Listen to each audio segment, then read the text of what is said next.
everyone. My name is Feline Joy Cain Buscato. You can call me Joy Joy in short. I live in Arizona, Midsayap, Cotabato.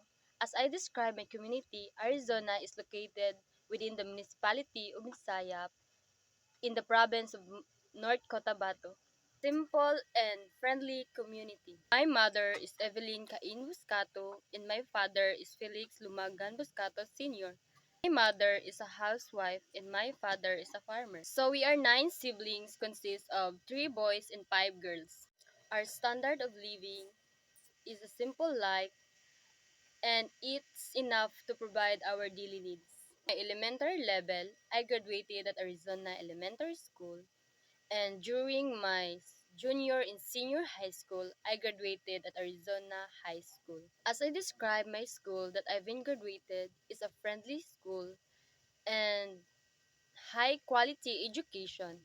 As I describe my school that I've been graduated is a friendly school and have a high quality teaching education. My course is Bachelor of Science in Social Work.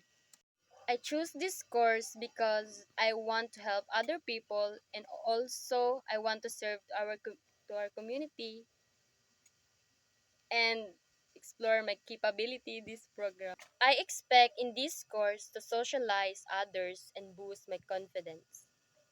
I enrolled at Southern Christian College because it helped me to have a brighter future. So my sister-in-law and my friends influenced me to enroll here.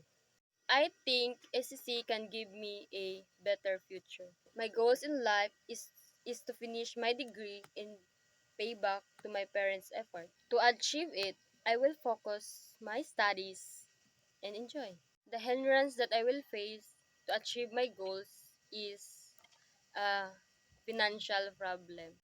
10 years from now, I'm hoping to see myself as successful and provide my own needs and my family wants. That's all. Thank you.